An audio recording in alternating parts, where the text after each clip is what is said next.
So today I'm going to talk a little bit about, I think you guys had a little experience yesterday with Marcus Alert, but let me just tell you my perspective on this. And again, this is my perspective. So of course you all may have your own opinions and your own, what you feel about all this. Just so you have an understanding of where we're at in the process. Last night I got an email from the lady that's been basically driving the train on this. She's the one that's been herding all the cats in this stakeholders work group. And the fourth version of the Marcus Alert plan went out last night. I have not had time to read it, but I will read it. And I would encourage you to read it. Some of the concerns that I'm going to mention later on supposedly have been addressed. I'm hoping that they have been. We're going to talk about a little bit about that here in just a minute. But let me give you a little overview of Marcus Alert. Senate Bill 5038, House Bill 5043 were signed into law December 2020. And here are some of the things that it's written in the statute. It directs the Department of Behavioral Health Services, in collaboration with DCJS, local law enforcement, and other stakeholders, to develop a plan by the 1st of July this year. That's what's getting ready to come out. Now, before I go any further, my staff are going to be handing these presentations out. They're not in your books, but those QR codes down on the bottom of the screen there, and they'll be on the pages that you received this presentation. One of those QR codes are the meetings, the Marcus Alert meetings. One of those QR codes are the different drafts and my comments to each of the drafts. It's heavy reading, guys and gals. If I were you, I'd read it all, because then you kind of see what's going on behind the scenes, okay? But the final document should be somewhere around 200 pages. But I would encourage you to read up on this. And don't just take my word for it. Don't just take some abbreviated thing that comes out, a 20-page document or something like that on this. Actually sit down and read behind the scenes of what and how this has been developed. Because I think it'll be eye-opening to you. It was eye-opening to me. But anyway, the final product is supposed to come out July 1 of this year. July 1 of this year also, every locality is supposed to have a voluntary database made available to 911 and the Marcus Alert system. July 1 of 2022, every locality is supposed to establish protocols and meet requirements established by the Department of Behavioral Health for diversion of 911 calls and law enforcement participation in the Marcus Alert system. In July 1 of 2026, all community service boards or behavioral health authorities shall have a Marcus Alert system implemented that uses community care teams or mobile crisis teams. I'm going to talk about that in just a second.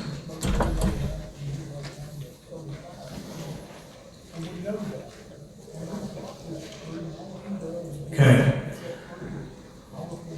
I took this quote because someone mentioned this, I think 2 Marcus Alert meetings ago. We're building the plane while we're flying it. And that's exactly what's happening. And quite frankly, I think that's exactly what's happening in the Commonwealth of Virginia right now.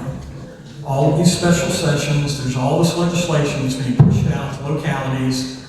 And in my opinion, it's not being vetted properly. There's not being any physical impact that's being done. And we're basically told, hey, here's the law, figure it out. And that's basically what's happened here, in my opinion, with this. The application process for me to be on the stakeholder group was, I applied, frankly, not as a member of this association, but because I've had family members that have had addiction issues and mental health issues, and I wanted to be a person at the seat of the table because I felt like this was going to be something that maybe we're going to improve services for people throughout the Commonwealth to deal with those issues. And that's the reason I applied in the beginning. But because I'm also a sheriff, and I also am just in the position I'm in, there's only 3, I think, law enforcement people on the stakeholders group. I felt an obligation to make sure that I'm looking out for my community, and I'm looking out for other sheriffs and law enforcement in general, quite frankly. There's about 45 members or so on this committee, or this work group. We have met bi-monthly twice a month, pretty much. I think there was maybe one month we didn't. There were subgroups that were set up. I was on a subgroup called the triage subgroup. The triage subgroup, what we discussed was how to come up with a structure for response to calls for service, mental health or behavioral health calls for service. I haven't been to many of those, and I'll explain why. Because basically, I felt like my opinions didn't really go where they needed to go with regard to some of that language that was used in our subgroup. And I'll get to that just later. There was very little involvement from law enforcement in the development of this. It is extremely heavily evaluative of law enforcement and law enforcement operations. The connection between DCJS and PSAP training and management, in my mind, has been unclear at this point and very vague, and it's a critical part of what needs to happen. And if you remember the timeline, that's pretty much here. And as far as I'm concerned, that hasn't been worked through yet. So those of you that are running PSAPs, I think that's going to be a problem for you at this point because it hasn't been worked out. The details have not been worked out at this point. Now, again, if you look at those QR codes, you see the drafts and you see my concerns. One of the issues that I don't have in my concerns, but it's there in the emails, I was never given access to the objections log. I'm not sure why that is. It's through the system called SharePoint. My IT people tell me that behavioral health departments, IT people, all they have to do is give me permission, and then I can access the objections log. To date, I don't have access to the objections log. Okay? So all of my objections have been done through an intermediary. I've had to send my objections in via email. They're in one of those QR codes, so you can read them. And some of those things I think have been dealt with. Some of those things I think have been filtered. And I don't know why. I haven't been given access to the objections log. Maybe, I don't know. But it's not accessible to me, and I've gone for an intermediary. And I'm doing the best I can, keeping up with it, and making sure that I am thoroughly well read on the drafts and thoroughly thinking about my comments as far as my concerns. Yes, sir. Another area of concern, law enforcement operations are continually evaluative and critiqued throughout the discussions of these meetings and in the various plans and versions that you'll see. One slide, you gotta go in, you gotta watch some of this stuff, guys. One slide has a graphic of a profile of a law enforcement officer plus mental health equals death. Okay? So that's what's behind the scenes driving the train here. Okay? Law enforcement plus mental health equals death. I don't believe that, but some other people do believe that. There's been really no real discussion, as far as I'm concerned, about the evaluative process outlined for behavioral health system. There's been some mention of data discussion, like, how many ECOs they'll do, or, how many calls they take, and things like that. The evaluation discussion has been, what did you do at the scene? What did your staff do at the scene? And when I say you, I'm talking about law enforcement. In the last meeting that I recall, we discussed there is this interest in documenting every use of force that's made by law enforcement at every level. Let me say that again. Every use of force at every level by law enforcement. If you put your hand on a person, if you put someone in handcuffs to detain them for the safety of themselves, the community, or yourself, that needs to be documented and it needs to be set up through the system. So they're going to be evaluating your operational response. There's no evaluation for well, the social worker didn't show up in an hour when they were supposed to be here in an hour. There's no evaluation for, well, the social worker had them sign an agreement where they weren't going to commit suicide or hurt somebody, and here we are with a gun in their hand. There's no evaluation of that. But everything you do is getting evaluated. Okay? Although law enforcement is required to, guys, here's a biggie. Although law enforcement is required to forward information to behavioral health through your PSAP and through your reporting system, there's not been, to my understanding, maybe it's in the fourth draft, there is no reciprocal agreement. So in other words, you're required, whether behavioral health goes on a call with you or is connected to the call, if it's connected at all to behavioral health, you're required to send that data to someone in Richmond via some means. There's no requirement to send anything back to you. An interesting point that I found out during the course of this work, it's my understanding that the Commonwealth of Virginia behavioral health system has a database of interactions and stuff that they've done with people that are in need of behavioral health services. Now, I don't know about you guys, but that would be beneficial to my staff if they were called to a house and there's a history of that person with these certain problems. But we don't have access to that. But it's my understanding that exists, and it has not been addressed any more than what I just told you. So, be mindful that that's out there. There was continual discussion of Citizen Review Board for law enforcement operations.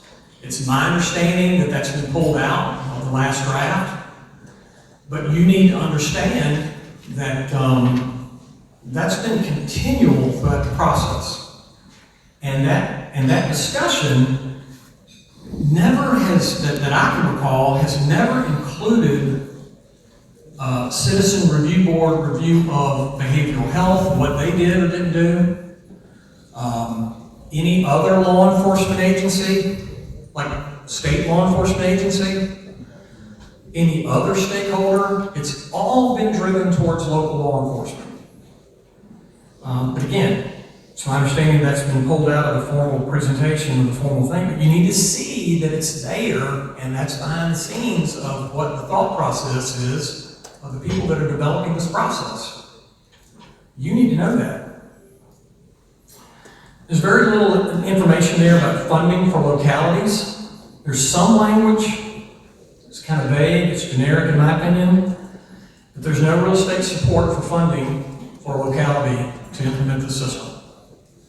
Might be some language there about training or things like that. There is language there about the state and what they will get and the positions that they will get, but not about your localities. There is this elimination of law enforcement. Sorry about that. There is this continual discussion of elimination of law enforcement in mental health custodial matters. We'll talk about that in just a minute. There's very little discussion about criminal violation and evidentiary matters not addressed adequately in the plan, in my opinion.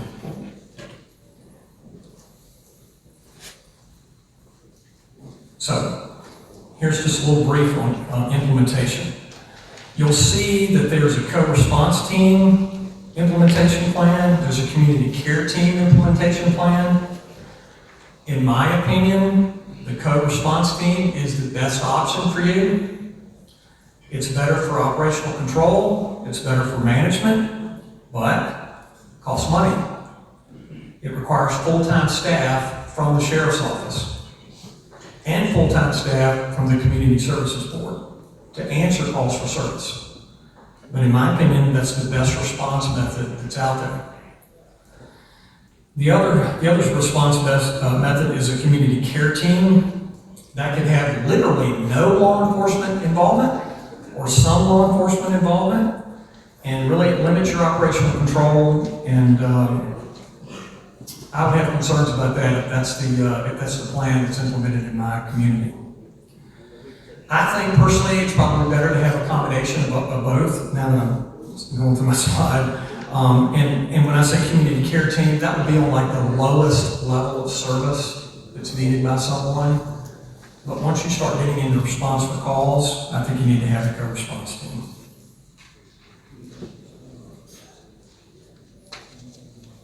Here's some suggestions that I have for this body and the Virginia Sheriff's Association. I would require the Commonwealth to budget co-response compensation, state-supported positions for sheriff's offices. If you remember when, well, maybe some people remember when they went to the LIDS program, you had LIDS techs out there that were given to jails, because this was a way that the state wanted you to account for people in jails.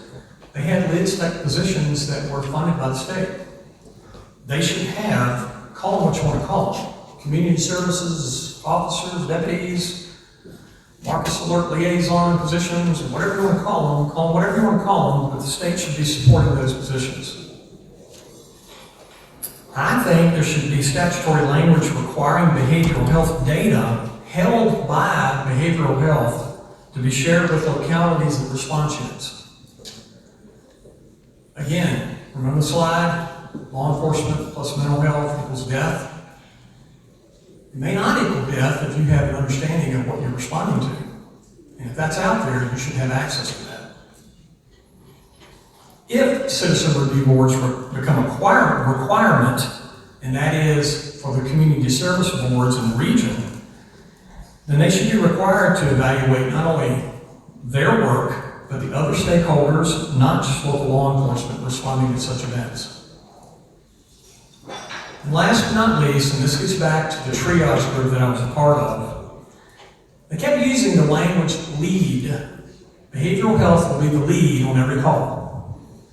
Now, for you previous investigators, people who used to be investigators, lead means you're in charge, okay? And I tried to explain this to people offline. Think about it in these terms. When there's a fire in Shenandoah County, who's responsible for the scene? It's the fire chief. I'm not responsible for that scene. But when the fire's put out, and there's a body there, and there's bullet holes in the body, we get something more there than a fire scene. They ain't the lead at that point. Somebody else is the lead.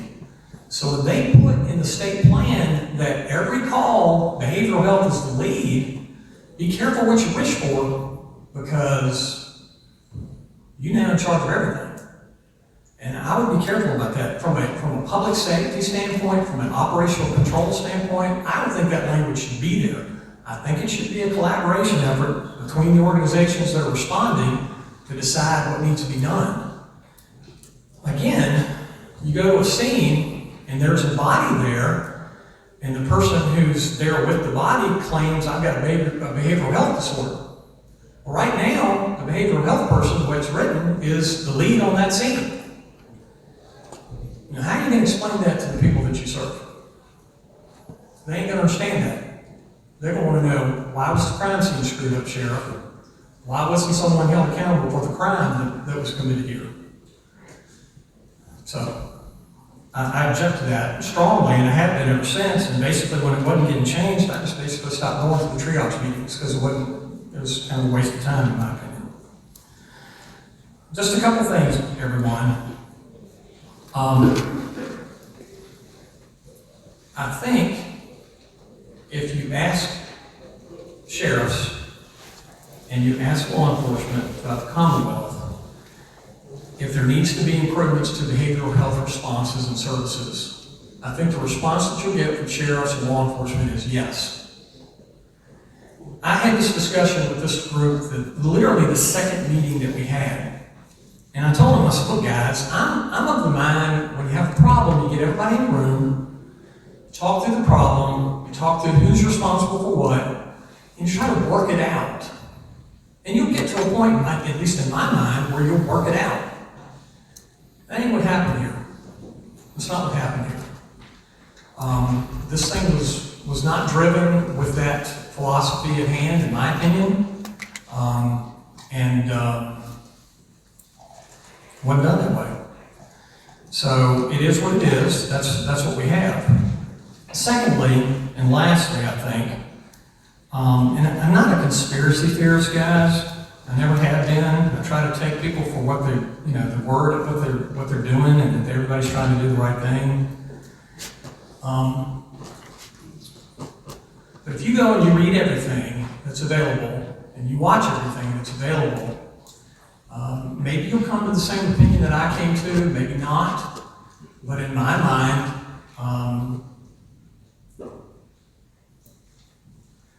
mind, this is kind of the beginning of the end of local law enforcement. If you listen to what the state official just said on the stage here, they're going to have, just like ABC agents, they're going to have marijuana agents. Mental health is going to have mental health agents.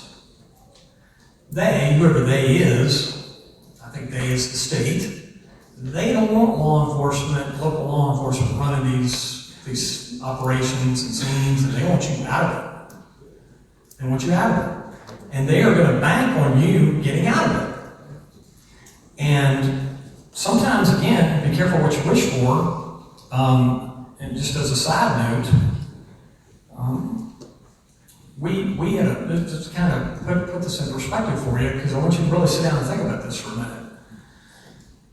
My county, about 12 years ago, went through a process to build a regional jail. I was opposed to the regional jail for several reasons. Now that we have a regional jail, the regional jail receives better compensation, better equipment, they're staffed better. So, in other words, I already know what defunding means. We don't have a jail anymore, but we're defunded. So if you think that throwing your hands up and basically saying, hey, behavioral health, you take over, when they figure out that about 17 to 20% of your calls are behavioral health connected in any way, you tell me how many positions you think they'll get and how many positions you think you'll get when you need staff. So, just be mindful of that. And I think John Jones is going to do whatever you all tell him to do. John's going to get the legislation in that you want in, and he's going to take care of that. But as far as I'm concerned, this is all about the state taking over all these issues and taking local law enforcement out of the picture in all of these issues and getting, I hate to use the term, but defunding. It's a reallocation. So that's my experience with this process. I think there are a lot of smart people that have been involved in this, and I think there are a lot of people that do want to improve services. I certainly do. But I think that, in my opinion, a lot of these things could have been worked through, talked through. We could have come to consensus with our group as what's better for localities, what's better for public safety. But right now, that's really not how this is going through, in my opinion. So I'll take any questions anyone has, but thank you all. Yeah. Sheriff Carter, I got a question about the voluntary database. Sure. All right, so John Doe, it calls up and says, hey, I've got PTSD from being in Iraq. All right, so how do we log it? Do we put it in a premise call where we log his premise that he called us and said he had PTSD? Right. So yeah. Okay, so the question is how do you log that? I think if you look at like my records management system, we have a code for a mental health issue or whatever, a mental health call. You would log it in as such. Maybe they'll require you to log in certain mental health calls one way or other calls another way. And then that data, somehow there's a connection between behavioral health and your PSAP where that data will get forwarded to them. Okay, yeah, but how is it going to be like the community policing program where you get an Excel sheet and you send it to the state police, you're gonna be sending it to mental health? I think what they want, Sheriff, quite frankly, is I think what they want is they want it coming right through your records management system, right through your dispatch. So they're gonna integrate into that? Yes, sir. That's what I think that's the path we're heading. Okay, because I mean, a lot of these vendors, I don't know that they're aware of that.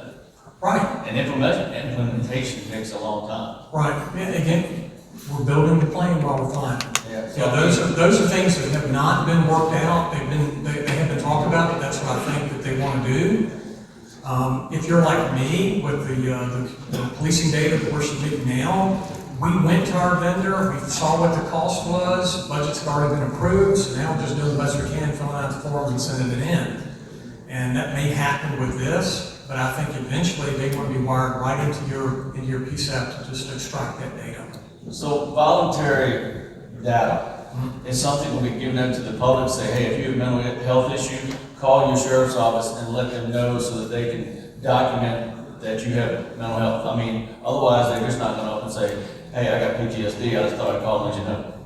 Well, and there you go. I mean, there's some people that are receiving their services now that you don't know of, that behavioral health may know of.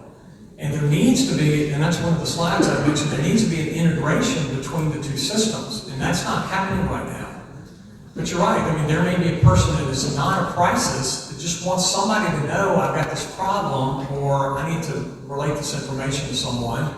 And they'll call the Community Services Board. The current system, and quite frankly, what's being proposed, you would not have that data. You still wouldn't have that data. So but now if it came to you directly, you're required to send that data to them. Right, so if we have a call for service and we think John Doe might have a mental issue, we call CSB and say, hey, do you have any records on this guy? And they say, yes, he's been to us, he was treated in 2018, but hasn't been back. So once we obtain that, we have to put that in his information, correct? I think that's the route we're going, yes, sir. Yeah, I think so. Clear as muddy water, right? Yes, sir. Okay, thank you. Yes, sir. Sure. My concern is basically public safety or safety of the folks from behavioral health. If we advocate the entire process to mental health and behavioral health to show up, anybody that has been in this field long enough knows that not all these calls go well. And I can tell you we've had a very robust crisis intervention program, very proactive since 2012. We have 100% of our deputies trained in that. And what we saw was our taser use go from 2013 from 44, the next year down to 17 as more people got trained, then it went down to 11, down to 7, now we average 4 or less a year.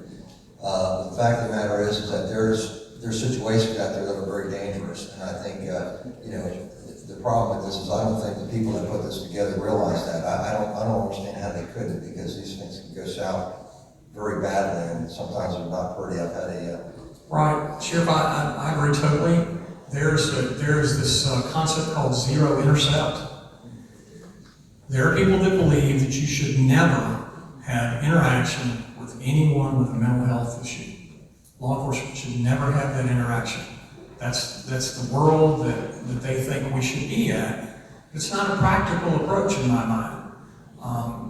I agree. I think had it been discussed and you looked at the system, the capacity of the system, what behavioral health is doing, what they're not doing, I really think that you could have had some real improvements to the system instead of just passing the law as it is and putting the plan out there and now saying, hey, you guys got to deal with it. There may be agencies like yourself, Sheriff, that have the capacity and have been ahead of the curve. There are other agencies that don't have the capacity and are not ahead of the curve.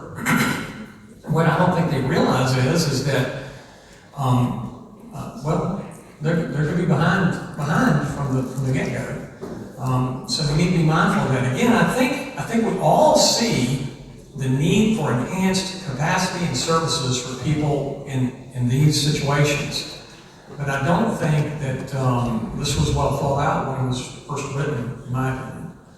Well, we're very well funded up there in Loudon, and one of the things that we have is school resource officers. We've got 25, and what we're going to do this summer, now that when school gets out, is to break one off for each shift, and we're going to put them in not plain clothes, but rather soft uniforms to go out on mental health calls with the people that are responding, to include mental health. because they still got to staff up and everything else. This is gonna take a while, but I actually got blowback on it yesterday. I was talking to Harvard Powers and, getting some blowback from our mental health folks because even though we've been involved in the cross systems mapping, I guess, and it's gonna take years to actually make this thing happen. I don't think this is anything that's gonna happen overnight. But just the fact that we want to try to experiment with something to see how it works, kind of in advance of what's going to happen, we're starting to get blowback on that, so it's kind of crazy to me. But we're trying to be very proactive on this, but this is a disaster, right? And I really feel bad for all that's going to go on mental health and the safety that they're not going to have out there if they just respond to these things by themselves. All right, thank you. Well, and, I mentioned we have a very robust SRO program in my county, and they can be used to assist with some of the implementation of this. But again, the driving force behind this group has been that law enforcement connectivity with any of this is bad, needs to be get rid of, and those resources need to go elsewhere.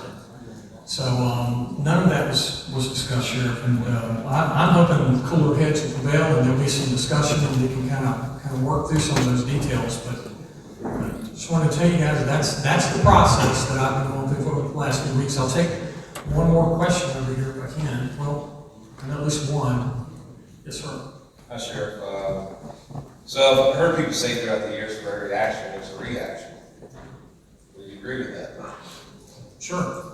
So I know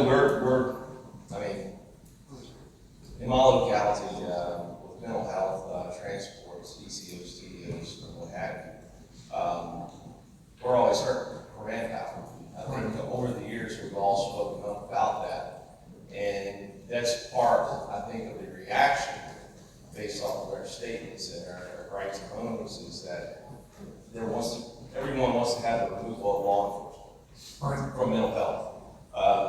There are some protections for those that suffer from mental illnesses as well, that in regards to that reciprocation, we may provide information, but the mental health field cannot bring that back to us because of the protections of the patient. And so I think that's part of that problem there, where there's no information provided back to us. But I don't think there's anything that prohibits us from being able to communicate with one another or surrounding localities. But I think they're trying to do their best in regards to handle the situation with mental health experts. That way it is a softer approach where it's not so authoritative, where it may escalate an individual. Now, there will be instances when they meet a certain threshold where we have to become involved because of safety issues. But them, say, being the leaders, being lead, if we're designated lead, something goes wrong, what happens? Right, and I don't think, quite frankly, I think it's just, I don't like the language, period. I mean, if we're going to enhance capacity, we're going to enhance a dual system of response, I think that's what we need to be in agreement on.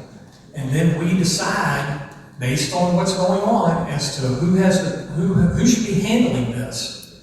And I agree with you. I know that there's some medical records issues, but again, my county, literally over the last month, we went to a house where a man wanted to had suicide by cop. My SWAT team's there. We're negotiating with a man with 2 firearms, and there on the kitchen table is an agreement between he and behavioral health where he is not going to commit suicide. But yet we're there. And that is common in the mental health field, is for those individuals to establish a safety plan. Right. It can be verbal. Right. I don't know what your background. You have a degree master's in psychology. Yes, sir. Okay.